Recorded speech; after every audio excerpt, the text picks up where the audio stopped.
Hello students, welcome to Next Rank Academy. I am continuing your mathematics class 6 from Mathematics Forever book. Let us continue exercise number 5.1. मैंने आपको उसके अंदर बहुत सारे sets बताए थे, जिसमें था फाइनाइट सेट क्या होता है, इनफाइनाइट सेट क्या होता है, कार्डियल नंबर ऑफ पॉइंट्स सेट्स क्या होता है, इसके अलावा डिसजॉइंट सेट्स क्या होते हैं, नल सेट क्या होता है, जॉइंट सेट क्या होता है, बहुत सारे सेट्स बताए थे मैंने आपको। अब उसी के बेस पे हमारा जो चैप्टर चलेगा, चैप्टर 5.1, ठीक है। ये क्या है? Set theory. सेट थ्योरी का चैप्टर है जो कि आपके सिलेबस में आ रहा है फिलहाल। तो इसमें हम क्वेश्चन नंबर 1 लेते हैं। पहले क्या कर लेते हैं हम अपना क्वेश्चन नंबर 1 लेते हैं। तो क्वेश्चन नंबर 1 में आप पढ़ो इसको, क्वेश्चन को सबके पास बुक होगी। अब अपना पेज नंबर 79 ओपन कर लें। तो इसमें पहला क्वेश्चन कहा गया, tick the collections which are sets. तो जो भी सेट्स होंगे उन पर हमें कलेक्शन पे टिक करना है कि कौन सा सेट हमारा बन रहा है। तो इस जो है टिक से हमें उसे मार्क करना है।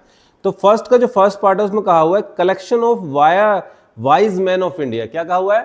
Collection of wise man of India. Collection of wise man of India.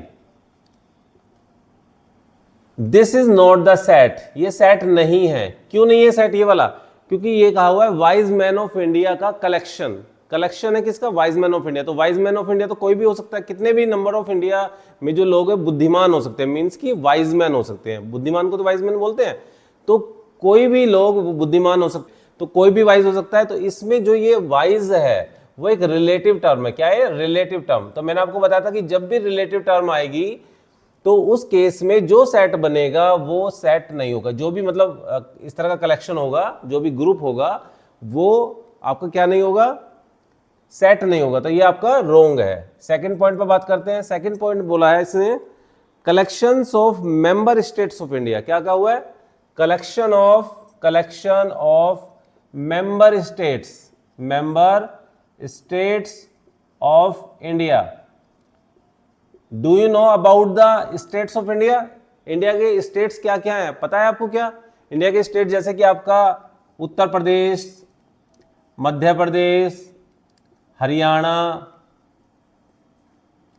आपका जम्मू एंड कश्मीर, ऐसे करके जो हमारे स्टेट्स आते हैं, मतलब इस तरह से स्टेट्स हैं हमारे। लगभग ये 28 स्टेट्स हैं। 28 कितने हैं? 28 स्टेट्स आपके जो आते हैं। तो ये इसे क्या कहते हैं हम? Member states of India. इन्हीं स्टेट्स को मेंबर स्टेट्स ऑफ इंडिया कहते हैं। तो हमें एक काउंटेबल नंबर इसका पता है 28, कि हमारे जो है इंडिया के अंदर 28 स्टेट्स हैं। तो दैट इज कि ये वाला जो कलेक्शन है ये सेट है। क्या है? तो हमें टिक लगाना था, तो हमने टिक लगा दिया कि सेट है। This is a set. अब हम बात करते हैं थर्ड पॉइंट की, collection of young people of India. क्या है? Collection of young people of India. तो इंडिया में यंग पीपल का कलेक्शन मींस कि group of young people of India. Collection of group का मतलब एक ही है। कलेक्शन या ग्रुप हम एक ही बात कर रहे हैं। तो यंग पीपल किसे कहते हैं? तो इंडिया के जवान। तो जवान कितने साल के? मतलब यदि यहां पे आता कि एज उनकी बताई होती तो ये सेट हो जाता। अदरवाइज ये क्योंकि इसकी एज नहीं बताई, तो यंग क्या है? ये भी एक रिलेटिव टर्म है। तो रिलेटिव टर्म जब भी आएगी तब ये सेट नहीं होगा। क्रॉस लगा दो, ठीक है। फोर्थ पार्ट इसका करो। फोर्थ पार्ट में बोला हुआ है collections of students of class 6 in your school. जैसे कि आपका स्कूल है तो आपकी क्लास 6 के अंदर कितने स्टूडेंट है आपकी क्लास के अंदर? तो आप कहोगे कि 40 स्टूडेंट्स है मेरी क्लास में, या 48 हैं, या 74 हैं, या फिर 38 है। तो ये जो भी नंबर आएगा वो एक फिक्स्ड नंबर है। आपको पता है आपकी क्लास में कितने स्टूडेंट है। तो इसका मतलब क्या आएगा? Collection of students in your class 6th class में कितने स्टूडेंट है? तो आपको पता है कितने स्टूडेंट्स है। तो ये क्या है? एक राइट नंबर है। That means it is a set. इसे सेट हम कहेंगे। फिफ्थ पार्ट आता है इसका collection of people above 60 years of age. Collection of people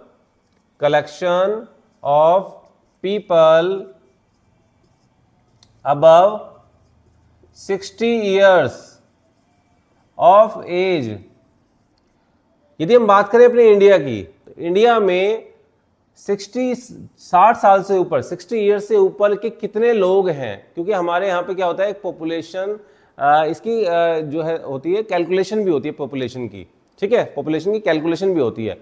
तो उस पॉपुलेशन कैलकुलेशन के आधार पर 60 ईयर्स के जो 60 ईयर्स से जो ऊपर के लोग हैं उनकी संख्या हमें पता होती है, ठीक है, उसकी संख्या हमें पता, क्योंकि इन्होंने एज दे दी, क्या दे दी, एज दे दी। तो जब एज दे दी जाती है तो ये क्या हो जाता है, सेट हो जाता है। जैसे कि यहाँ पे यंग पीपल कहा था पर यंग पीपल की एज नहीं बताई थी, तो ये सेट नहीं हुआ, ठीक है, this is not the set but this is a set. तो मैं राइट टिक लगाता हूं, तो हमारा राइट टिक किस किस पे आया, हमारा राइट टिक आया सेकंड वाले पे, इसके अलावा फोर्थ और फिफ्थ पे, ठीक है, क्लियर है।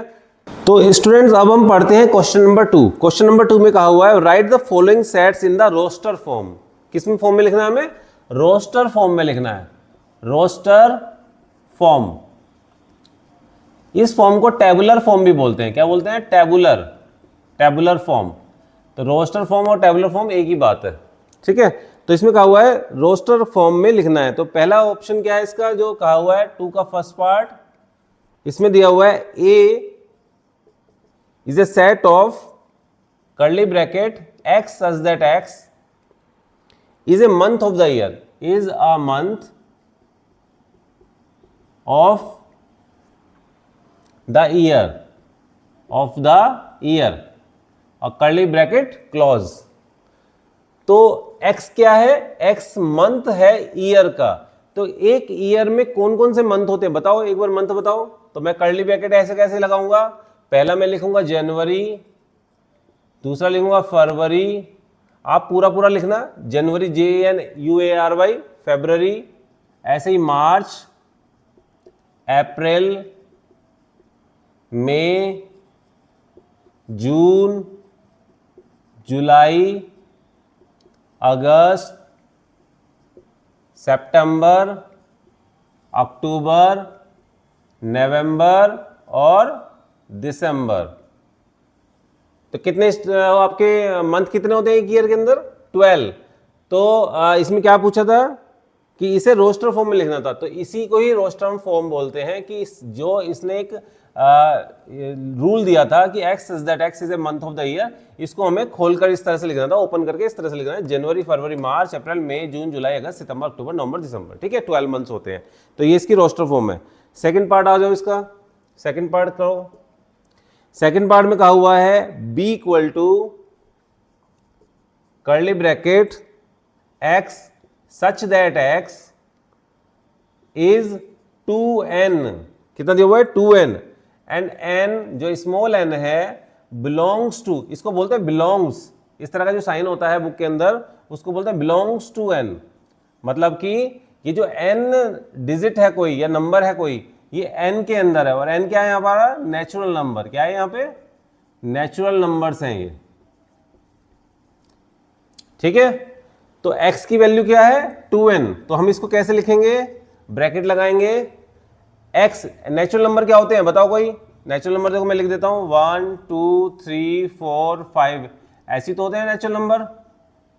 तो आप क्या करोगे, 2n की जगह क्या रख दो, 1, तो जब 1 रखूंगा तो कितना हो जाएगा, 2 1 जा 2, जब मैं n की जगह 2 रखूंगा तो कितना हो जाएगा, 2 2 जा 4, 3 आएगा तो 2 3 जा 6, 2 4 जा 8, 2 5 जा 10, और ऐसे ही सारे डिजिट आ जाएंगे, सारे नंबर आ जाएंगे, और यही हमारा आंसर है, ठीक है, यही रोस्टर फॉर्म है हमारी। क्लियर। थर्ड पार्ट कर रहा हूं मैं इसका, थर्ड पार्ट बताओ, C equal to all letters in the word determination, determination में सभी लेटर्स का एक ग्रुप है, यानी कि हमारा क्या है ये सी। तो क्या कहा हुआ है, all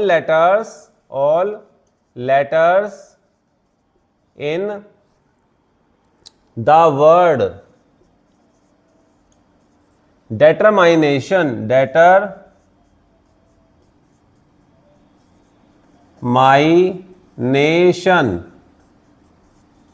तो डेटरमाइनेशन में जो भी लेटर आ रहे हैं वो में लेटर लिखने हैं सारे, तो कैसे लिखोगे, तो डी लिख दो, ठीक है, फिर इसके बाद कॉमा लगाओ, ई लिख दो, DE आ गया, फिर थर्ड लिखो T। अब ई हमारा एक बार आ चुका तो हमने ई केवल एक बार पहले आ चुका, दूसरी बार आ रहा है तो हम केवल एक बार ही लिखेंगे। फिर क्या आएगा, R, डेटर माई नेशन का एम आ जाएगा, फिर आई आ जाएगा, फिर एन आ जाएगा, फिर ए आ जाएगा। अब देखो टी हमारा यहाँ पहले आ चुका है, इस टी को हम नहीं लेंगे। आई हमारा आ चुका है, आई नहीं लेंगे। फिर ओ आ जाएगा और एन, एन हमारा आ चुका है ये पहले से। तो जितने भी सारे लेटर थे हमने सारे लेटर इसके लिख दिए। ठीक है, क्लियर है? चलो इसको रब कर दें, फिर आगे का बताते हैं आपको।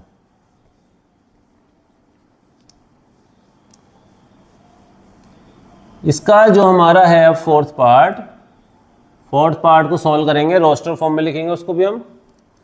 अब मैं देखता हूं यदि कोई सॉल्व इसे कर सकते हो तो बताएं इसको। इसका फोर्थ पार्ट आ रहा है x बिलोंग्स टू n और x square is less than 50। ठीक है, ये पार्ट में जरूर सॉल्व कराऊंगा क्योंकि ये आपसे होगा नहीं। d equal to x such that x belongs to natural numbers n and क्या कहा हुआ है x स्क्वायर, एंड नहीं है, यहां पे कोमा दिया हुआ है बस केवल comma, x square is less than 50। इसका आप रोस्टर सेट बनाओ, रोस्टर में लिखो इसे। तो कैसे लिखोगे? कर्ली ब्रैकेट ऐसे लगाओगे, डी ऐसे कैसे लिखोगे? x की जगह हमें क्या लिखना है? x कहां पे है? n के अंदर है, but x square is less than 50। अब n क्या होता है? n होती है डिजिट 1 2 3 4 5 6, ऐसी तो होती है डिजिट। तो x स्क्वायर क्या करोगे? अब 1 का स्क्वायर कर दो, 1 का स्क्वायर कर दो, 2 का स्क्वायर कर दो, 3 का स्क्वायर कर दो, 4 का स्क्वायर कर दो, 5 का स्क्वायर कर दो। ठीक है, 6 का स्क्वायर कर दो, आगे भी आता है तो 7 का स्क्वायर कर दो, 8 का स्क्वायर कर दो। अभी मैं यहां तक के स्क्वायर ले रहा हूं। ठीक है, अब 1 का स्क्वायर कितना होता है?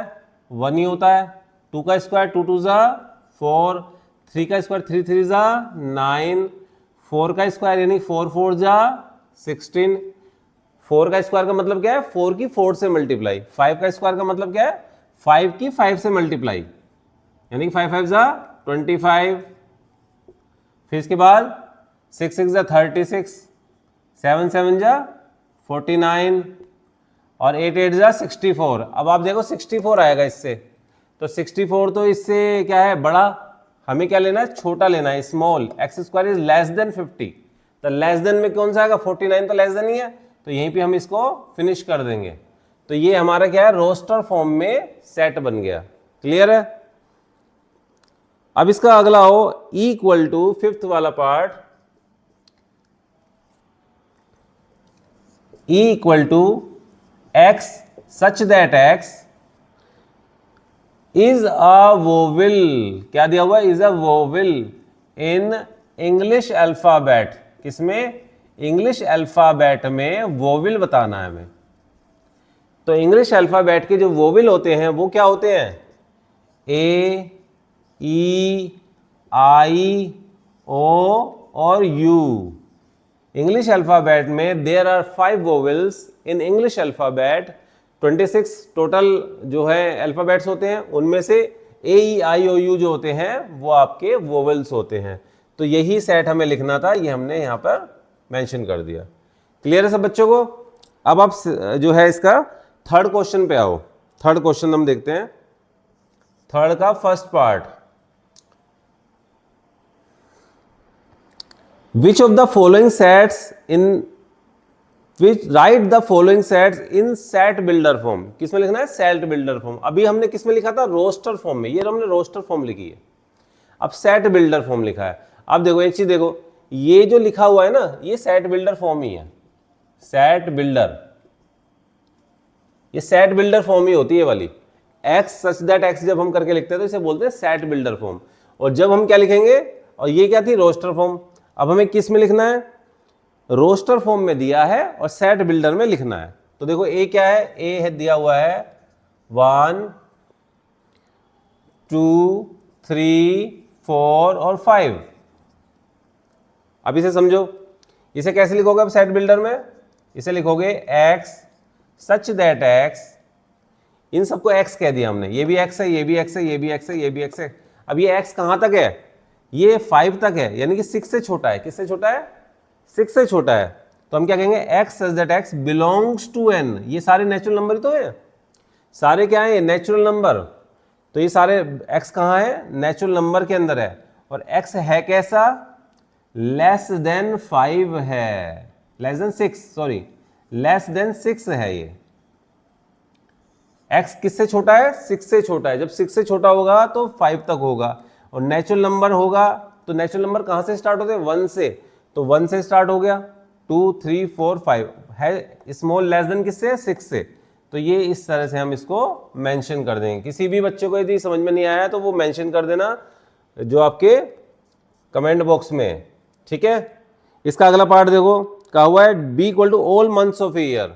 B equal to all months of a year, all months of a year. इसे बनाना है सेट बिल्डर फॉर्म में। किसे बनाना है, सेट बिल्डर फॉर्म में। तो कैसे लिखेंगे हम, कर्ली ब्रैकेट लगाएंगे, इसमें लिखेंगे, इसे सेट बिल्डर में लिखना तो हम क्या लिखेंगे, x belongs to x is a month of the year. कैसे लिखेंगे, मंथ ऑफ द ईयर, इस तरह से लिख देंगे। x क्या है हमारा, एक मंथ है ईयर का, ठीक है। तो ये सेट बिल्डर फॉर्म होती है जिसमें x सच दैट x करके लिखा जाता है। तो इसको हम रब करते हैं, आगे के क्वेश्चंस कराते हैं। इस एक्सरसाइज को आज हम कंप्लीट करेंगे।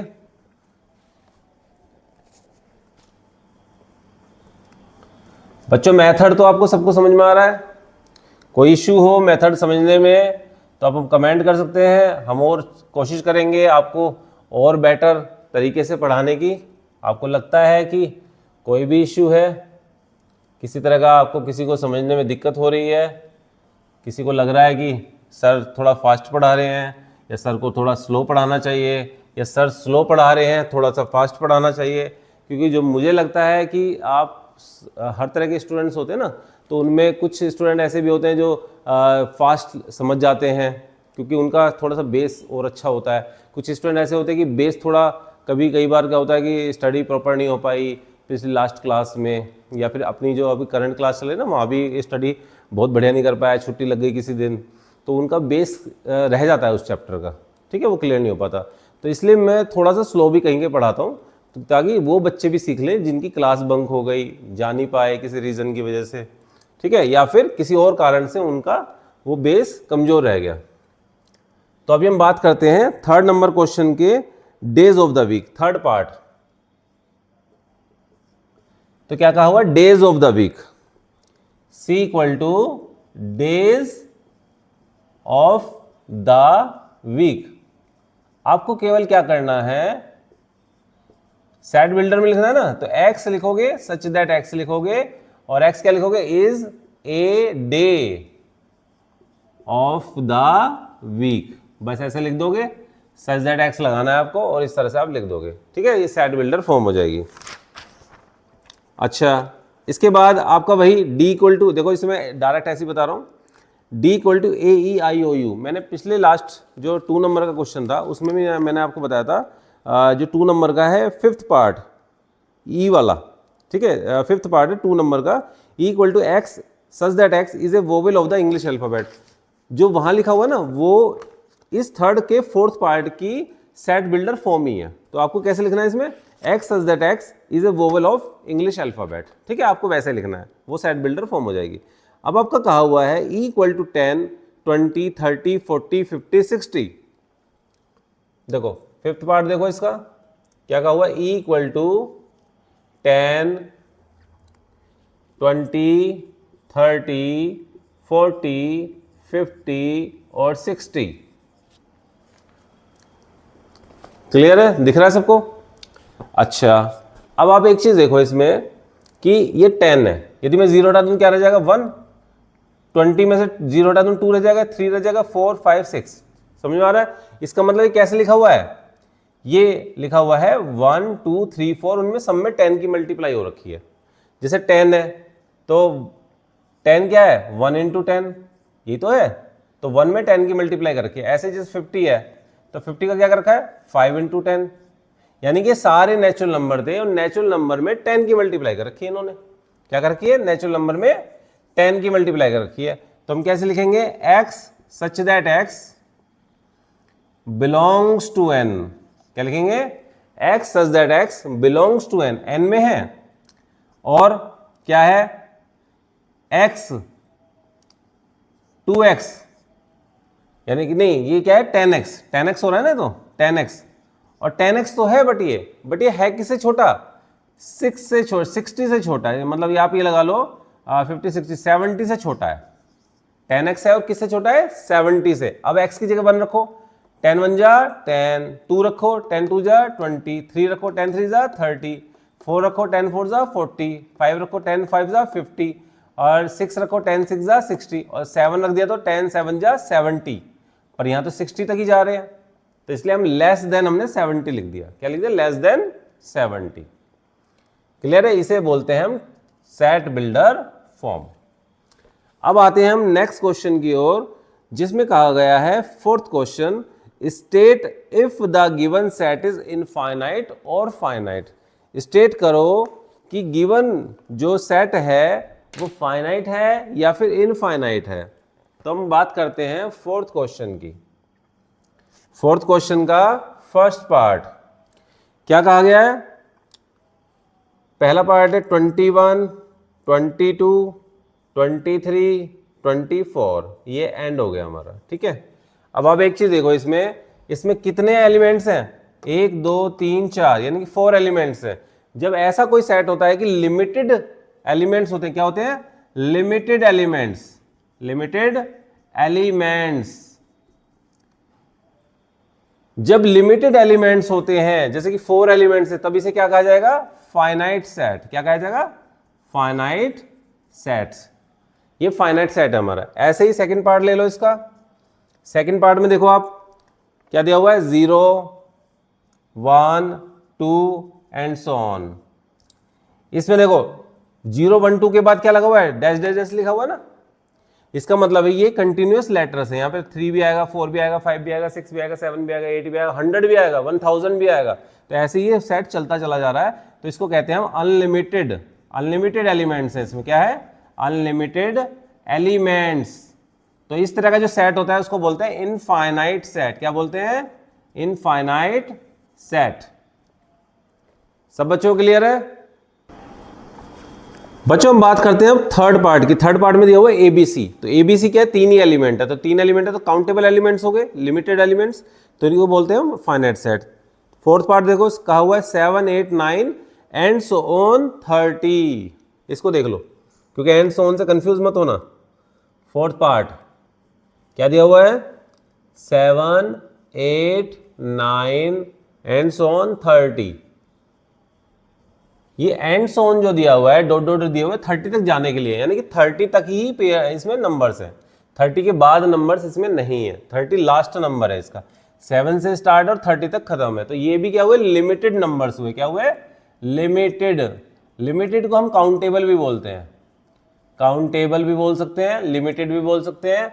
और इस तरह का जो सेट होता है वो होता है फाइनाइट सेट। क्या होता है, फाइनाइट सेट, जिसमें लिमिटेड नंबर ऑफ एलिमेंट्स हो या काउंटेबल नंबर ऑफ एलिमेंट्स हो, वो होता है हमारा फाइनाइट सेट।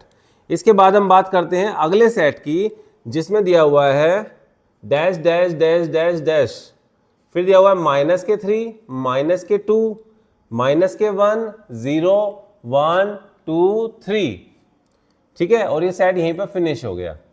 अब आप एक चीज देखो, यहां तो 3 पर ये सेट फिनिश होगा, ब्रैकेट आ गया, बट इधर इस साइड में, लेफ्ट साइड पे, -3 के लेफ्ट साइड में dash dash dash dash dash dash, उसके बाद ब्रैकेट लगा हुआ है, यानी कि यहाँ नंबर अभी आगे चल रहे हैं, यानी कि -4 होगा, -5 होगा, -6 होगा, -7 -8 -9 -89 -99, इस तरह से ये आगे बढ़ता चला जाएगा एक साइड में, लेफ्ट साइड में।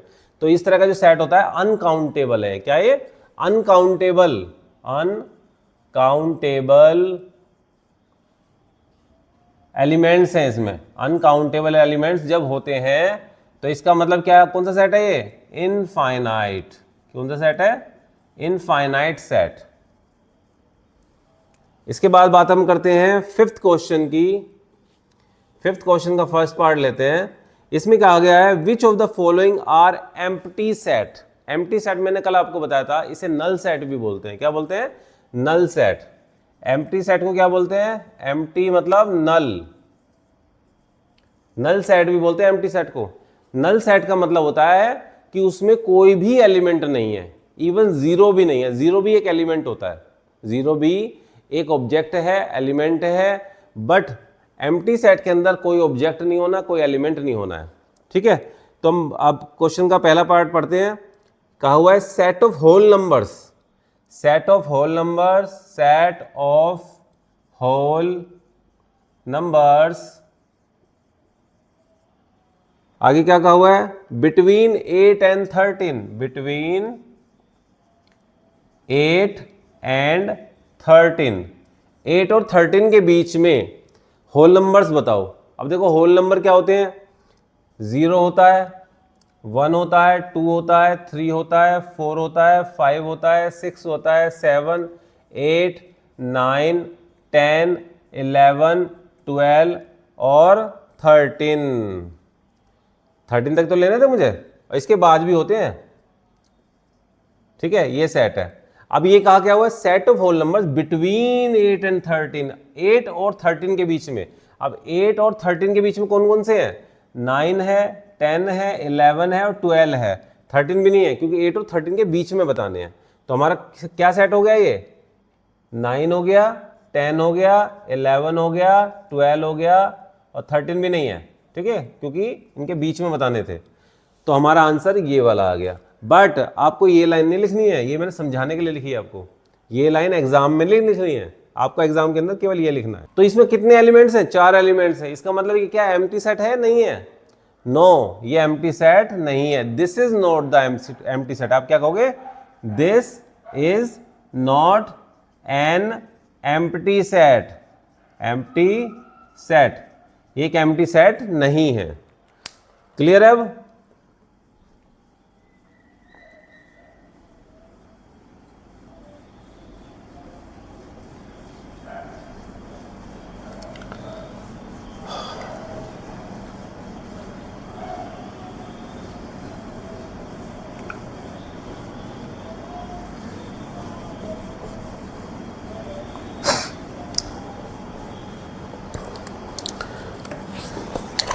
स्टूडेंट्स, अब हम आगे का क्वेश्चन देखते हैं। इसमें कहा हुआ है set of prime even numbers less than 2। Set of prime even numbers, fifth का आपका सेकंड पार्ट है। क्या कहा हुआ है? Set of prime even numbers, even numbers. समझो प्रश्न, यानी क्वेश्चन को समझो। क्या कहा हुआ है? Prime even numbers. Even numbers कौन कौन से होते हैं? 2 इवन है, 4 इवन है, 6 इवन है, 8 इवन है। बट ये प्राइम भी है। तो प्राइम का मतलब क्या होता है?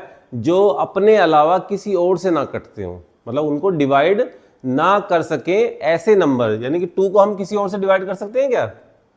4 को कर सकते हैं, 4 को 2 से कर सकते हैं, 6 को 2 से भी कर सकते हैं, 3 से भी डिवाइड कर सकते हैं, 8 को 2 से कर सकते हैं, 4 से कर सकते हैं। बट केवल 2 ही ऐसा है इनमें कि हम उसे किसी और से डिवाइड नहीं कर सकते।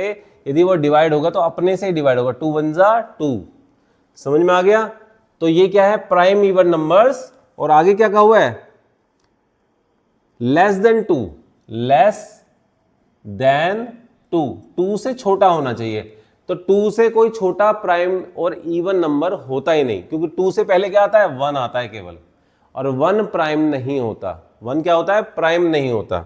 तो इसलिए set of prime even numbers less than 2, इसलिए कोई भी एलिमेंट नहीं है इसके अंदर, कोई भी एलिमेंट नहीं है इसके अंदर। तो ये क्या होगा? ब्लैंक होगा। ये क्या है? इसे बोलते हैं एम्प्टी सेट। एम्प्टी सेट, ये हमारा एम्प्टी सेट है। क्लियर है? आगे आप आओ थर्ड पार्ट पे। इसके थर्ड पार्ट में क्या कहा हुआ है? पढ़ो इसको। Set of odd numbers between 14 and 15। Set of odd numbers between 14 and 15। अब आप बताओ मुझे एक बात कि 14 और 15 के बीच में कोई नंबर होता है क्या? कोई नंबर तो नहीं होता। 14 और 14 के बाद 15 नहीं आता ना सीधा, 14 के बाद 15, 14 15, तो कोई नंबर नहीं होता ना। तो इसका मतलब ये भी ब्लैंक, कर्ली ब्रैकेट और ब्लैंक, कुछ नहीं है बीच में, यानी कि ये भी क्या है, empty set. Clear? Fourth part आओ। फोर्थ पार्ट में कहा हुआ है set of odd number divisible by 2, set of odd numbers divisible by 2। अच्छा मुझे आप ये बताओ odd numbers क्या होते हैं, बताओ, आपको पता है odd numbers क्या होते हैं? सोचो odd numbers क्या होते हैं। even numbers पता है ना, 2 4 6 8 10 12 14 16 18 20 22 ऐसे ही चलते चले जाते हैं। तो ये क्या होते हैं, इवन नंबर्स। और इवन नंबर्स 2 से डिवाइड हो जाते हैं। यदि आप इसे 2 से डिवाइड करोगे, 2 1 जा 2, 2 से इसको डिवाइड करो 2 2 जा 4, 2 से डिवाइड करो 2 3 जा 6, 2 4 जा 8। इवन नंबर्स 2 से डिवाइड हो जाते हैं। जो भी इवन होंगे नंबर्स वो सब 2 से डिवाइड हो जाते हैं। जैसे 10, 2 5 जा 10, कट गया ना। बट जो ओड नंबर्स होते हैं वो 2 से डिवाइड नहीं होते। ओड नंबर्स क्या होते हैं, 3 5 7 9 11 13 15 17 19, ये ऐसे ऐसे नंबर जो होते हैं वो क्या होते हैं, ओड नंबर्स होते हैं। समझ में आ गया? ये नंबर कभी भी 2 से डिविजिबल नहीं होते। डिविजिबल का मतलब क्या है कि डिवाइड हो जाने वाले। इनको क्या डिवाइड कर सकते हो आप 2 से? These number can't be divided by, shouldn't be divided by, not be divided by 2। 2 से डिवाइड नहीं होते। In any condition, in no condition, they are not divided by 2। 2 से कभी डिवाइड नहीं होते। तो जब ऐसे नंबर होते हैं जो 2 से कभी डिवाइड नहीं होते, तो हमारा सेट बनेगा क्या? कहो बनेगा। क्यों? क्योंकि वो ब्लैंक सेट होगा। क्या होगा? ब्लैंक होगा, इसमें कोई नंबर ही नहीं होगा। इसलिए ये इसे क्या कहेंगे, एम्प्टी सेट। क्या बोलेंगे? Empty set. सेट तो बना बट ये एम्प्टी सेट कहलाएगा। क्या कहलाएगा? एम्प्टी सेट, क्योंकि इसमें कोई भी ऐसा नंबर नहीं होगा जो 2 से डिवाइड हो जाए। आ जाओ आप फिफ्थ पार्ट पे। फिर आपका 6th क्वेश्चन रहेगा, 7th 8th और 9th। अच्छा, हम बात कर रहे हैं sets of prime ministers of India. Set of prime minister of India. Prime minister of India. Prime minister कह रहा है, मिनिस्टर्स कह रहा है। बट आप देखो प्राइम मिनिस्टर होता है इंडिया, जैसे इंडिया क्या है, एक जो है कंट्री है। तो इंडिया जैसे कंट्री है, ऐसे यूएसए भी एक कंट्री है, ठीक है, अमेरिका। इसके अलावा जो यूएसए हो गया, इसके अलावा आपका ब्रिटेन कंट्री है आपकी, और पाकिस्तान कंट्री है, ऐसे ही नेपाल कंट्री है। ये कंट्रीज़ होती हैं जितनी भी, जैसा रशिया है, जापान है, ठीक है। तो ये सब कंट्रीज़ हैं। तो कंट्रीज़ में मतलब हर कंट्री में तो जरूरी नहीं कि सब में प्राइम मिनिस्टर होते हो, बट हमारी कंट्री में प्राइम मिनिस्टर होता है, ठीक है, और वो केवल एक होता है। कितना होता है? एक ही होता है। प्राइम मिनिस्टर एक होता है। तो पीएम कितना होता है? एक होता है। जैसे अभी के लिए जो जनरल नॉलेज आपकी टेस्ट करता हूं, तो अभी के लिए प्राइम मिनिस्टर कौन है बताओ? पता है किसी को प्राइम मिनिस्टर कौन है हमारी कंट्री का? आप 6th क्लास में हो, पता होना चाहिए। प्राइम मिनिस्टर कौन है हमारी कंट्री का? मिस्टर नरेंद्र मोदी, ठीक है। Mister Narendra Modi is our honourable prime minister of India. India के प्राइम मिनिस्टर कौन है? मिस्टर नरेंद्र मोदी। तो नरेंद्र मोदी जो है प्राइम मिनिस्टर, वो केवल एक ही है, ठीक है। इंडिया का एक ही प्राइम मिनिस्टर है। तो इसलिए ये सेट कैसा हुआ? सेट तो फिल हो गया ना ये तो, ठीक है। तो ये नॉट एन एम्प्टी सेट। क्या लिखोगे? Not an empty set. ये हमारा एम्प्टी सेट नहीं है, ठीक है। चलो क्वेश्चन नंबर 6 पे आते हैं।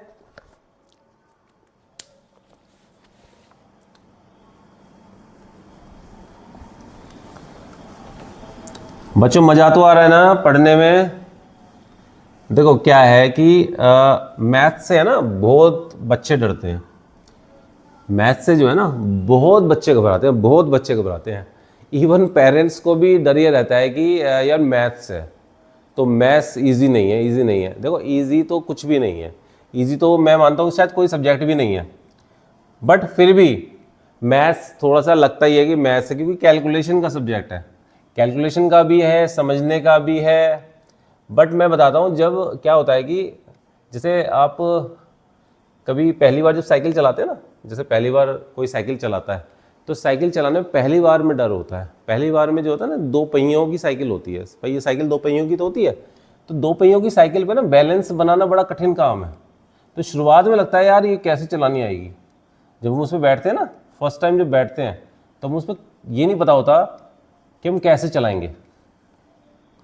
ठीक है, एक बंदा पीछे से पकड़ेगा, साइड में भी या कोई फ्रेंड होंगे तो वो भी साथ में भाग रहे हैं, तो और हम चलते थे गिर जाते हैं, मतलब चला भी नहीं पाते, गिर जाते हैं क्योंकि बैलेंस नहीं संभलता, साइकिल का बैलेंस नहीं संभलता। बट एक बार जब हम बैलेंस संभाल लेते हैं तो हम फिर उसके बाद बाइक भी चला लेते हैं, हम स्कूटी चला लेते हैं। ठीक है, इवन आप किसी तरह के भी, मतलब आप 4 व्हीलर पे आ जाओ, फिर 4 व्हीलर चला लेते हैं, कार वगैरह ये सब चीज़ चलाते हैं, मतलब कुछ भी हम चलाने के लिए फिर प्रिपेयर हो जाते हैं। ऐसे ही मैथमेटिक्स है हमारा। एक बार हमें बैलेंस बनाने में थोड़ा सा लगता है कि बैलेंस में थोड़ा टाइम लगेगा, बैलेंस में लगता है कि और ये मैथ्स संभल भी पाएगी हमसे, मैथ्स हम कर भी पाएंगे। बट जब आप मैथ्स का कंट्रोल ले लेते हो ना, जैसे साइकिल का कंट्रोल लिया ना, फिर हम बाइक भी चला रहे हैं, स्कूटी भी चला रहे हैं, और भी व्हीकल चला रहे हैं, तो ऐसे ही फिर मैथ्स को भी आप चलाने लग जाते हो। ठीक है, मैथ्स इजीली समझ में आना स्टार्ट हो जाता है जब आपको सही तरह से उसका बैलेंस बनाना आता है। इसलिए आपको सही तरह से बैलेंस बनाना है बस। ठीक है, एक बार आपने बैलेंस बनाना स्टार्ट कर दिया ना, तो आप धीरे धीरे करके हर क्लास में जाते जाओगे ना, आपकी मैथ्स स्ट्रॉन्ग होती चल जाएगी। बस यही फंडा जो था ना, मैंने अपनी छोटी सी क्लास में सीख लिया था कि बस इसको है ना कंट्रोल करना है, तो मैथ्स को आपको कंट्रोल करना है बस। ठीक है, आप कंट्रोल करो, ये आराम से कंट्रोल हो जाएगी। ठीक है, मैथ्स कोई हार्ड सब्जेक्ट नहीं है। तो आती है बात 6, क्वेश्चन नंबर 6 पे आते हैं हम। इसमें कहा हुआ है state if each pair of sets given below are equal और इक्विवेलेंट सेट्स। क्या कहा हुआ है, स्टेट बताओ if each pair of sets. देखो पहला क्वेश्चन जो दिया हुआ है, फर्स्ट पार्ट ए बी और सी, इसमें हमें ये बताना है कि ये इक्वल सेट्स हैं या फिर इक्विवेलेंट सेट्स हैं। क्या है, इक्विवेलेंट सेट्स हैं। अब आप मुझे एक बात बताओ कि मैंने लास्ट इसकी जो इसका लास्ट क्लास ली थी, तो उसमें मैंने इसी चैप्टर की 5.1 में ही मैंने ये बताया था कि इक्वल सेट्स क्या होते हैं और इक्विवेलेंट सेट्स क्या होते हैं, बताया था। बच्चों ने देखी है वीडियो, आपने देखी है? चलो नहीं भी देखी हो, जिन्होंने नहीं देखी हो अच्छी नहीं, मतलब जिन्होंने देखी अच्छी बात है, नहीं देखी हो तो मैं बता देता हूँ फिर भी। इक्वल सेट्स क्या होते हैं, इक्वल सेट्स वो होते हैं जो जिनमें नंबर ऑफ एलिमेंट्स भी सेम होते हैं और वो दिखने में भी सेम होते हैं। अब आप एक चीज़ देखो, इसमें ए है, बी है, सी है, और इसमें ए है, बी है, सी है। बट आप कहोगे कि सर ये दिखने में सेम कैसे हुए, ये आगे पीछे लिखे हुए हैं, ए यहाँ लिखा हुआ है, इसमें बीच में लिखा हुआ है, इसमें बी यहाँ लिखा हुआ है, इसमें फर्स्ट में लिखा हुआ है। नहीं, क्योंकि इसको हम रीअरेंज कर सकते हैं। इसे हम रीअरेंज करके ए को पहले लिख सकते हैं, बी को बाद में और सी को बाद में। इसमें एलिमेंट कितने हैं, 1 2 3, इसमें कितने हैं 1 2 3, यानी कि कैसे सेट हुए, ये हुए इक्वल सेट्स। क्या हुए, इक्वल सेट्स। क्या बनेंगे, इक्वल सेट्स बनेंगे। सेकंड पार्ट पे आओ, सेकंड पार्ट का हुआ है 1 2 3 4 5, 1 2 3 4 5, कर्ली ब्रैकेट क्लोज। चलो नेक्स्ट, इसका दूसरा सेट का हुआ है 7 8 9 10 एंड 11। अब मुझे एक चीज बताओ, दोनों सेट के अंदर क्या सेट सेम दिख रहा है क्या? इसमें 1 to 5 नंबर है और 7 to 11 है, अलग है ना, डिफरेंट है ना। बट इसमें वो कितने हैं, 1 2 3 4 5, 5 एलिमेंट, 1 2 3 4 5, 5 एलिमेंट। तो इक्वल तो नहीं है ये, बट इक्विवेलेंट बोलेंगे ना, क्या बोलेंगे, इक्विवेलेंट सेट, इक्विवेलेंट सेट्स, ये इक्विवेलेंट सेट्स हैं। थर्ड पार्ट, चलो 3 4 5, एक तो है 3 4 और 5, और अगला सेट कौन सा है इसके अंदर, 5 3 4 और 4। अब ये इक्वल है, इक्विवेलेंट है, इसको बताओ क्या है, दिखने में कैसे हैं। अब देखो, इसको ऐसा भी लिख सकते हैं हम, इसको कैसे लिख सकते हैं, इसको ऐसे लिखेंगे 3 4 5, इसको ऐसे कैसे लिख दो, एंड लगाओ वापस, और इसको कैसे लिखोगे, 3 को पहले लिख दो, 4 2 बार दिया हुआ है, 4 को हम एक बार ही लिखेंगे। किसी सेट में यदि कोई नंबर रिपीट हो रहा है तो रिपीटिशन को हटा दो, उसको एक बार लिख दो, और ये 5 को बाद में लिख दो। रीअरेंज कर दिया, रिपीटिशन हटा दिया, क्या करा हमने इसके अंदर, रीअरेंज किया है, रीअरेंजिंग एंड रिमूविंग रेपिटेशन हमने हटा दिया, तो रिपीटिशन हटा दिया, रिमूवर रीअरेंज कर दिया, तो ये सेम है क्या, अब ये सेम दिख रहे हैं, कहो यस। तो these are equal sets, clear. Fourth part में आओ, 1379 1379 एंड क्या कहा हुआ है, PQRST, PQRS और T, कितने एलिमेंट, 1 2 3 4, इसमें कितने 1 2 3 4 5, क्या सेम है दिखने में, नो, ये सेम भी नहीं है और ये इक्वल नंबर भी नहीं है। इसका मतलब ना तो ये इक्वल सेट्स हैं ना ही अनइक्वल सेट्स हैं। इस जो क्वेश्चन में कहा गया था कि ये सेट इक्वल है इक्वलेंट, तो दोनों ही नहीं है फिलहाल ये, तो इसका मतलब ये क्वेश्चन ही रोंग है। क्या है ये, क्वेश्चन ही हमारा रोंग है, क्वेश्चन रोंग है हमारा ये। अब ये इक्वल, देखो इक्वल तो है ही नहीं है, इक्वल तो इसलिए नहीं है क्योंकि ये सेम दिखने में सेम नहीं है, बट यदि इसमें एक नंबर और आ जाए, जैसे 1 3 7 और 9 के बाद आ जाए 5 और आ जाता है इसमें, या 9 के बाद 11 और आ जाए तो 5 हो जाएंगे, ये भी 5 हो जाएंगे, तो ये इक्वलेंट बन जाएंगे। बट अभी ना तो ये इक्वल है और ना ही इक्वलेंट है, इसलिए क्वेश्चन ही रोंग है। समझ में आ गया। फिफ्थ पार्ट देख लेना बच्चों, तुम्हारे आंसर में क्या जा रहा है, बट ये रोंग ही है, क्वेश्चन गलत क्वेश्चन है। अब आते हैं set of natural numbers and set of whole numbers excluding zero. इसको मैं रब कर लेता हूं, उसके बाद बताता हूं इसको, फिफ्थ पार्ट को।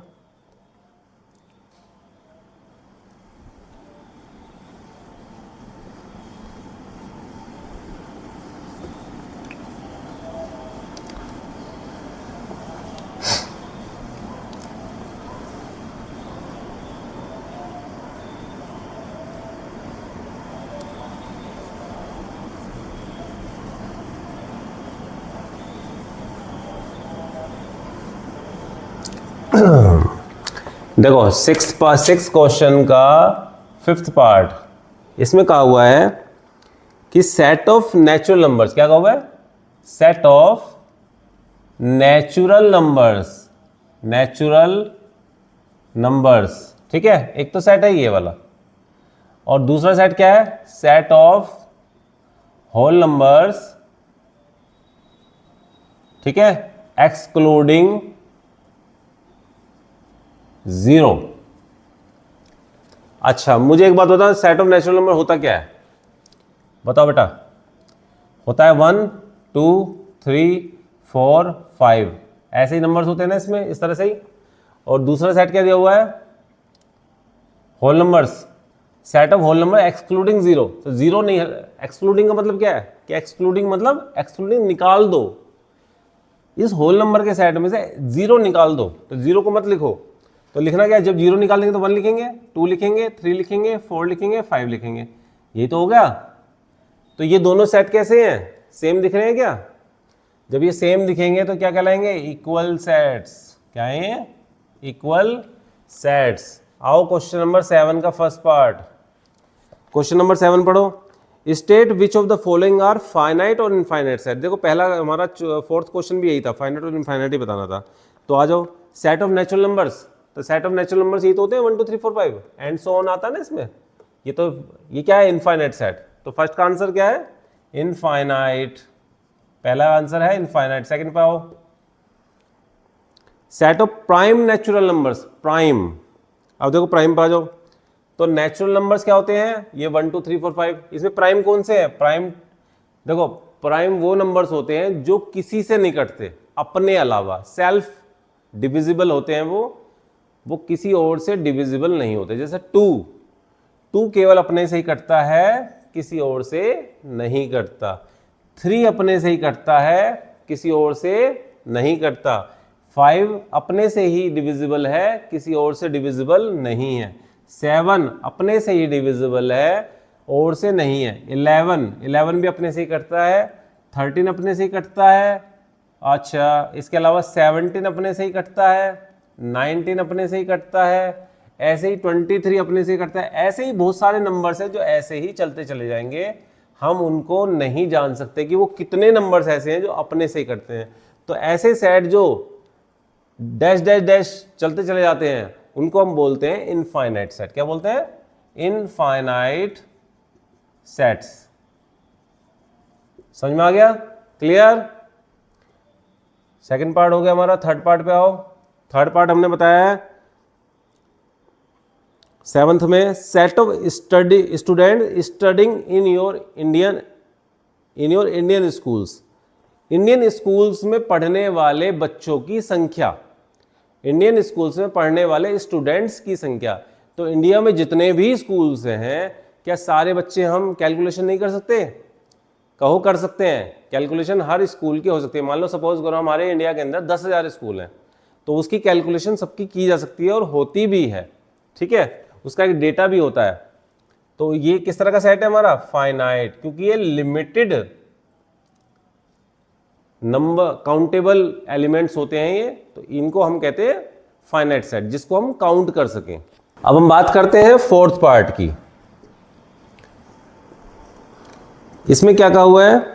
Set of student studying in my school, मेरे स्कूल में। अब मेरे स्कूल में तो बहुत इजी है, तो मतलब कहने का मतलब है वो भी फाइनाइट सेट ही होगा हमारा। क्या होगा? फाइनाइट सेट ही होगा। फिफ्थ पार्ट आओ,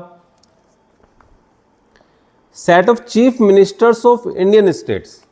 चीफ मिनिस्टर, जैसे मैंने आपको बताया था पीएम के बारे में अभी, कि पीएम कौन होता है? Prime minister. प्राइम मिनिस्टर हमारे देश में एक ही होता है। ऐसे ही इंडिया के अंदर 28 स्टेट्स होते हैं। कितने स्टेट्स होते हैं? 28 स्टेट्स। और हर स्टेट का एक सीएम होता है, चीफ मिनिस्टर। हर स्टेट का एक चीफ मिनिस्टर होता है। इसलिए कितने चीफ मिनिस्टर हो गए? 28 चीफ मिनिस्टर हो गए। तो ये भी क्या है? काउंटेबल है। तो इसको भी हम कहेंगे फाइनाइट सेट। क्या कहेंगे? फाइनाइट सेट ही इसको बोलेंगे। बच्चों समझ में आ गया? इसको रब करते हैं, नेक्स्ट क्वेश्चन पे जंप करते हैं। इतना आप क्वेश्चन पढ़ो, मैं तरफ कर रहा हूं।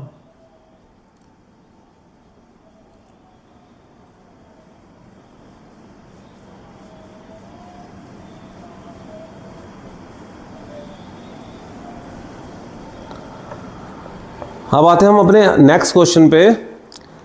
Find the cardinal number of the following sets. Cardinal number निकालने हमें, क्या निकालना है? कार्डिनल नंबर निकालने हैं। कार्डिनल भी मैंने आपको बताए थे। एक क्वेश्चन है हमारा first part, equal to 1 2 3 and so on 15, ये दिया हुआ है। अब इसमें देखो कितने एलिमेंट्स हैं इसके अंदर? 1 2 3 4 नहीं है इसमें। 1 2 3 के बाद 4 भी है, 5 भी है, 6 भी है, 7 भी है, 8 भी है। डैश डैश लगा दिया ना, इसका मतलब और भी एलिमेंट्स हैं इसमें। और कहाँ तक है? 15 तक। तो टोटल कितने है इसके अंदर? 15 एलिमेंट्स हैं। इसको कैसे लिखोगे आप? कार्डिनल नंबर ऑफ ए, ऐसे लिखोगे, एन ए इक्वल टू 15। ठीक है, कार्डिनल नंबर आप ऐसे लिखोगे। सेकंड पे आओ, कह रहा है B equal to X such that X is a factor of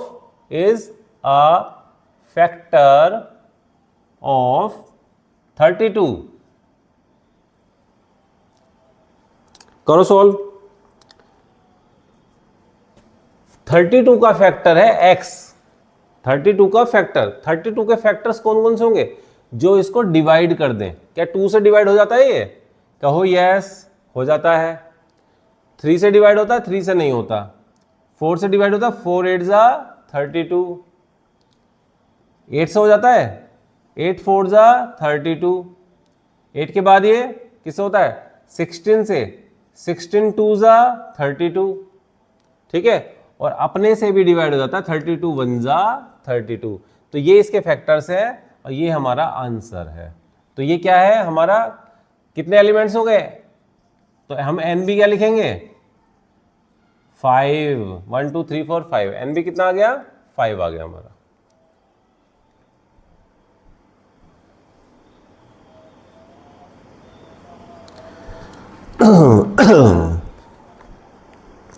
बच्चों नेक्स्ट क्वेश्चन पढ़ो, थर्ड पार्ट है हमारा। थर्ड पार्ट में कहा हुआ है x is a letter of word Andhra Pradesh. Andhra Pradesh लिखो, x is a letter of word Andhra Pradesh. तो आंध्र प्रदेश में कौन कौन से लेटर हैं बताओ? ए लेटर है, एन लेटर है, डी लेटर है, एच है, आर है, ए फिर आगे ए को छोड़ दो क्योंकि ए मैंने लिख दिया, पी है, आर मैं लिख चुका हूँ, आर नहीं लिखूंगा दोबारा, फिर ए आ गया, फिर डी आ गया, डी नहीं लिखूंगा मैं, ई लिखूंगा मैं यहाँ पे, और फिर क्या लिखूंगा? एस लिखूंगा, और एच भी नहीं लिखूंगा। तो ये हमारे आ गए इस तरह से, ठीक है। तो कितने एलिमेंट है इसमें? 1 2 3 4 5 6 7 8, 8 एलिमेंट्स। कितने हैं? तो मैं कैसे लिखूंगा? N C equal to 8, N C equal to 8। Okay, let's solve question part fourth. X such that x is a letter of the English alphabet. English alphabet में कितने लेटर्स होते हैं बताओ? कितने लेटर्स होते हैं? कितने होते हैं बोलो? A B C D E F, ये कहाँ तक होते हैं? जेड तक, कंटिन्यूइंग टू जेड। तो टोटल कितने लेटर्स होते हैं पता है किसी को? कितने होते हैं? कई लोगों ने तो बोल दिया होगा। कितने होता है? 26 letters are there in English alphabets. 26 letters are there in English alphabet. Clear है? Now come to part number fifth part भी हम करने वाले हैं।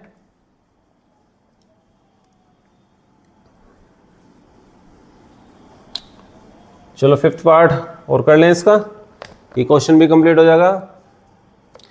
फिफ्थ पार्ट में कहा हुआ है X such that x is a whole number and X is less than 20। इसे मैं लिख देता हूं क्वेश्चन को।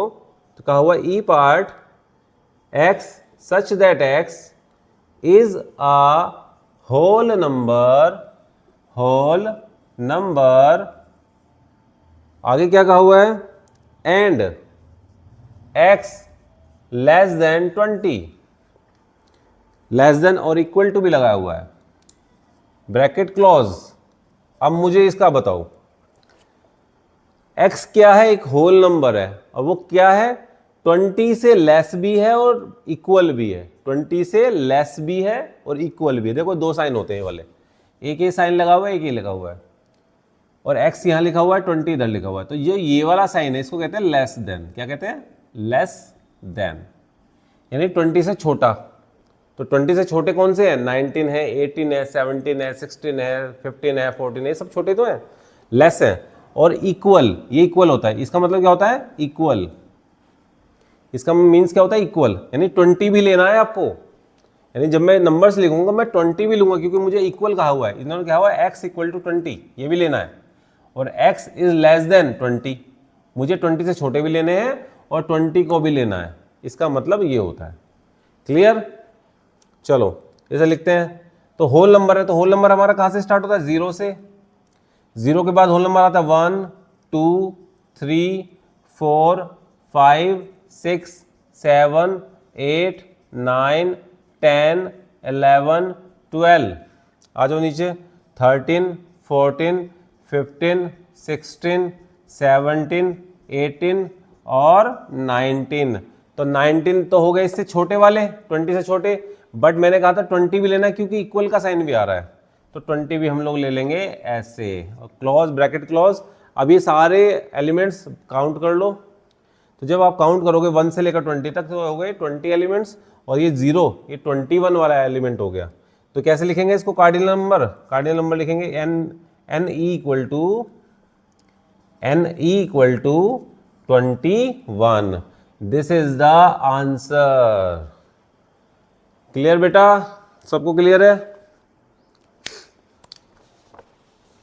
चलो अब इसको रब कर दें और आपकी एक्सरसाइज, इसी एक्सरसाइज का आपका 9th क्वेश्चन। देखो हम है ना एक एक क्वेश्चन पे कंट्रोल करते जा रहे हैं, तो कंट्रोल करते जा रहे हैं। देखो कितना इजी आ रहा है, ठीक है।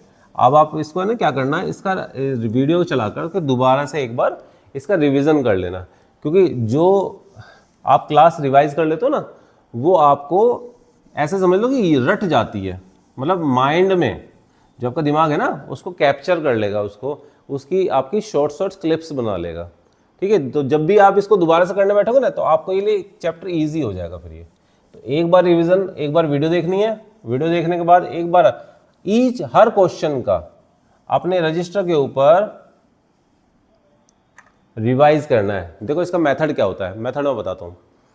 आपने वीडियो देखी, ठीक है, आपने क्लास पढ़ी, मेरे साथ में क्लास पढ़ ली, एक एक क्वेश्चन आप देखते जा रहे हो और उसका स्क्रीनशॉट लेते जा रहोगे, लिखते जा रहोगे।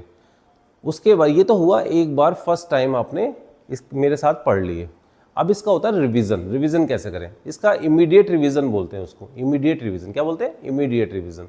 तो इमीडिएट रिवीजन आपको करना चाहिए। उसमें क्या होगा कि आप क्या करोगे कि आपने पढ़ लिया, अब उस पढ़ने के लिए आप साथ में चाहे तो दोबारा से वीडियो चला लो, नहीं तो अपने आप एक एक क्वेश्चन उठाओ, उसको करना स्टार्ट करो अपने रजिस्टर के ऊपर। यदि आपने अभी करते करते आपने नोट्स बना लिए हैं, हाथों हाथ लिख लिया है, आपने एक एक क्वेश्चन को सॉल्व कर लिया है अपने हाथों हाथ, तो उसका दोबारा से एक दूसरे रजिस्टर पर उसका रिवीजन करो। अब उसका एक रिवीजन रजिस्टर और बनाओ, उसमें आप इसको रिवाइज करो। तो जब आपका एक बार रिवीजन पूरा हो जाएगा ना इस एक्सरसाइज का, तो आपको एक्सरसाइज ये रट जाएगी। मतलब रट इन द सेंस कि ये इतनी अच्छी तरह से समझ में आ जाएगी कि आप यदि किसी को समझाने पाओगे ना तो आप समझा भी दोगे। ठीक है, किसी को भी समझा सकते हो आप। तो इस तरह से आपको एक रिवीजन करना है इसका, और फिर आप एग्जाम टाइम पे इसको जब रिवाइज करोगे तो इजीली रिवाइज हो जाएगा आपका ये। अब आते हैं 9th का first part. State if the following sets are disjoint और ओवरलैपिंग। डिसजॉइंट और ओवरलैपिंग सेट क्या बताना है हमें? हमें बताना है डिसजॉइंट और ओवरलैपिंग। ओवरलैपिंग, आप देखो दो वर्ड आ गए यहाँ पे, डिसजॉइंट आ गया, ओवरलैपिंग आ गया। मैंने बताया था कि वे सेट डिसजॉइंट सेट होते हैं जिसमें एक भी नंबर सेम नहीं होता। जैसे दो सेट दिए, दोनों सेट में एक भी नंबर सेम नहीं है, दैट आर डिसजॉइंट सेट। क्या है? डिसजॉइंट सेट, एक भी नंबर सेम नहीं है। और वो सेट ओवरलैपिंग होते हैं। ओवरलैपिंग को हम एक और नाम भी है जॉइंट सेट। क्या नाम बोलते हैं? जॉइंट। इसको जॉइंट सेट भी बोलते हैं। तो मैंने पहले भी बताया था कि वो सेट ओवरलैपिंग या जॉइंट सेट होते हैं जिनमें at least one element is common. At least one element, यानी एक से ज्यादा है तो अच्छी बात है, यदि एक ही है एलिमेंट जो दोनों में कॉमन है, दैट इज ओवरलैपिंग सेट, या हम कहें जॉइंट सेट। ठीक है, तो इसका फर्स्ट पार्ट करते हैं। फर्स्ट पार्ट में दिया हुआ है 1 2 3 4 एंड 5, ये तो एक सेट हो गया। दूसरा सेट बताओ, 5 6 7 8 एंड 9, ये दूसरा सेट हो गया। ठीक है, क्लियर बेटा? सबको क्लियर है? अब आ जाओ, यहां पे आओ। अब इन दोनों सेट में देखो, इन दोनों सेट में से कौन सा एलिमेंट है जो कॉमन है? ये देखो 5 और इसमें भी 5, तो कॉमन एलिमेंट एक है, तो इसे हम क्या कहेंगे? One element is common. One element is common. One element common है ना इसमें, COMM1। तो ये क्या कहलाएगा? Overlapping set. ओवरलैपिंग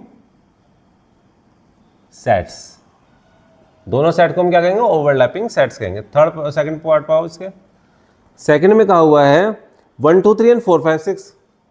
1 2 3 और क्या है? 4 5 6। 4 5 6, क्या कोई भी लेटर कॉमन है? क्या कोई भी लेटर कॉमन नहीं है। तो ऐसे लेटर को हम, ऐसे जो सेट्स को हम क्या कहेंगे? Disjoint set. क्या कहेंगे? Disjoint set. यदि यहां पूछ लिया जाता ना कि ये इक्वल है या इक्विवेलेंट है, तो ये इक्विवेलेंट सेट है, वैसे इक्विवेलेंट सेट है बट डिसजॉइंट है। चलो थर्ड पार्ट। थर्ड पार्ट हम करते हैं set of natural numbers and set of integers. Set of natural numbers करो। नेचुरल नंबर्स क्या होते हैं? 1 2 3 4 5 6, और ऐसे चलता चला जाएगा सेट ये। और इंटीजर्स, इंटीजर्स में आई से कह देता हूँ, इंटीजर्स आई से। इंटीजर्स का सेट कैसा होता है? Dash dash dash dash, minus के 4, माइनस का 3, माइनस का 2, माइनस का 1, 0। क्या है 0, 0 के बाद फिर 1 2 3 4 5 और ऐसे ही चलते चले जाते हैं। 5 मत लिखो चाहे इसके, क्योंकि मैंने इधर भी 4 तक ही लिखा है, तो जिधर में इधर मैंने 4 तक लिखा है, इधर भी मैंने -4 तक लिखा है, एंड सो इस डायरेक्शन में भी, इस डायरेक्शन में भी। तो इसमें से एलिमेंट्स कॉमन दिखाई दे रहे हैं आपको? हाँ दिखाई दे रहे हैं। 1 दिखाई दे रहा है, 2 भी दिखाई दे रहा है, 3 भी दिखाई दे रहा है, 4 भी दिखाई दे रहा है, और आगे 5 भी लिखूंगा तो 5 भी है, 6 लिखूंगा तो 6 भी है, 7 लिखूंगा दोनों में तो 7 भी है। तो ये सेट कौन सा हो गया? ओवरलैपिंग। कौन सा हो गया? Overlapping sets. Clear? Fourth part दिया हुआ है the set of days of week and sets of month of the year. अब देखो, एक तो सेट है डेज ऑफ द वीक, तो वीक में डेज कौन कौन से होते हैं? Monday, Tuesday, Wednesday, Thursday, Friday, Saturday, Sunday, days तो ये होते हैं। और कह रहा है month of the year, set of month of the year, तो मंथ कौन से होते हैं? जनवरी, फरवरी, मार्च, अप्रैल, मई, जून, जुलाई, अगस्त, सितंबर, अक्टूबर, नवंबर, दिसंबर, होते हैं 12 मंथ्स और 7 डेज। तो इन दोनों में कुछ कॉमन है क्या? कुछ भी कॉमन नहीं है। तो ये कौन सा सेट हुआ? ये कौन सा सेट हुआ है? Disjoint sets. समझ में आ गया? फिफ्थ पाओ, the set of central ministers and the set of MPs of parliament. अब ये समझ लो, क्योंकि ये जो प्रश्न है ना, क्वेश्चन है ये वाला, ये क्वेश्चन एक तरह से जो है ना थोड़ी बड़ी क्लासेस में आते हैं वैसे क्वेश्चन। ये क्वेश्चन तो मतलब आपकी क्लास का ही है, बट जो इसमें जो अंदर दिया हुआ है ना, वो थोड़ा सा समझने वाली चीज़ है। तो वो क्या समझने वाली चीज़ है वो मैं बता रहा हूँ आपको। जैसे ये है फिफ्थ पार्ट। अब देखो इन्होंने क्या कहा, ये थोड़ा सा मुझे आउट ऑफ द बॉक्स जाके समझाना पड़ेगा। आउट ऑफ द बॉक्स जाके मैं समझाऊंगा इसको। तो क्या है? Set of central ministers, central ministers. देखो सेंट्रल मिनिस्टर्स का एक सेट है, एक सेट किसका है? सेंट्रल मिनिस्टर्स का। देखो ये कर्ली ब्रैकेट लगाना बहुत जरूरी है यदि आपने सेट लिखा है तो। और एक सेट कौन सा है? दूसरा कौन सा है? Set of MPs of, set of MPs of parliament, parliament. देखो बच्चों समझो इसको, हमारे कंट्री में एक पीएम होता है, ठीक है? तो पीएम का जब इलेक्शन होता है, पीएम को भी तो इलेक्शन होता है ना, पता होगा ना आपको, पीएम का इलेक्शन होता है कि जिससे हम पीएम को चुनते हैं कि कौन सा पीएम हम अपने देश में बनाना चाहते हैं, अपनी कंट्री में बनाना चाहते हैं। तो वो जब उसका जब क्या करते हैं, इलेक्शन किया जाता है, तो इलेक्शन के टाइम हमें एमपीज मिलते हैं। यानी कि जैसे आपके मोदी नगर है ना आपका, तो मोदी नगर से एक एमपी निकलता है। एमपी का मतलब कोई एक कैंडिडेट होता है जो एमपी के रूप में सिलेक्ट होता है, ठीक है? मतलब वो जीत गया, इलेक्शन जीत गया तो वो एमपी बन जाता है। ऐसे ही आपका दिल्ली से, आपका मुरादनगर, आपका गाजियाबाद या फिर और जगह जगह से, गाजियाबाद में ही मतलब एमपी निकलता है। गाजियाबाद मोदी नगर से मतलब था मेरा कि गाजियाबाद का एक एमपी हो गया। इसी तरह से आपका अलग अलग जो आपके क्या होते हैं, आप ऐसा कह लो कि जिले, डिस्ट्रिक्ट, तो डिस्ट्रिक्ट वाइज एक तरह से एमपी सिलेक्ट होते हैं। एक डिस्ट्रिक्ट से लगभग एक एमपी या एक डिस्ट्रिक्ट में ज़्यादा एमपी भी होते हैं। डिस्ट्रिक्ट जब बड़ा होता है तो एमपी भी ज़्यादा हो जाते हैं, ठीक है? ऐसे समझ लो। तो क्या हो गया कि एमपी निकला, तो ऐसे करके वो सारे एमपी कहाँ चले जाते हैं? पार्लियामेंट में। हमारे कंट्री में एक पार्लियामेंट भी होती है, उस पार्लियामेंट में सारे एमपीज बैठते हैं, ठीक है? अब इन्हीं पार्लियामेंट में जो एमपीज बैठते हैं, इन्हीं एमपीज में से जब गवर्नमेंट बनती है पीएम को लेकर के, पीएम क्या करते हैं? गवर्नमेंट बनाते हैं। क्या बनाते हैं? गवर्नमेंट बनाते हैं। फिर तो इन्हीं एमपी, अब एमपी तो बहुत सारे बनते हैं। जैसे कि मान लो सपोज करो एक जो पीएम के पीछे 250 एमपीज हैं। कितने एमपीज हैं? 250। तो 250 की गवर्नमेंट नहीं बनेगी, गवर्नमेंट बनेगी लगभग 20 से 30 कैंडिडेट्स की। कितने कैंडिडेट्स की? 20 से 30 कैंडिडेट। तो वो सारे जो 20-30 मेंबर निकलेंगे वो सारे कहलाते हैं सेंट्रल मिनिस्टर्स। क्या कहलाते हैं? सेंट्रल मिनिस्टर्स कहलाते हैं। तो चुने कहां से गए? इन्हीं एमपीज में से चुने गए। ये एमपीज तो हमने चुने हैं, इनको वोट दिया है, बट जो सेंट्रल मिनिस्टर हैं ये पीएम ने चुने हैं, पीएम ने चुने हैं। तो वो जो सेंट्रल मिनिस्टर्स होते हैं वो इन्हीं एमपीज में से आते हैं। यानी कि इसमें जो सेट है, ये वाला सेट, इस सेट में जो कैंडिडेट हैं और इस सेट में जो कैंडिडेट हैं, उनमें जो 20-30 बंदे हैं ये कॉमन है। क्या है? कॉमन। तो जब कॉमन आ जाते हैं दोनों सेट के अंदर तो क्या सेट कहलाता है? ये वाला ओवरलैपिंग सेट। ओवरलैपिंग, दोनों में कॉमन हो गए ना। ये 20-30 जो कैंडिडेट्स हैं वो एमपी भी हैं और सेंट्रल मिनिस्टर भी हैं। तो जब ऐसा होता है तो इसे कहलाते हैं ओवरलैपिंग सेट्स। और ओवरलैपिंग को हम लोग बोलते हैं जॉइंट सेट। जॉइंट सेट भी इसको बोलते हैं। यदि एग्जाम में आ जाए कि ओवरलैपिंग ना दे करके जॉइंट सेट बोल दे तो मतलब सेम है।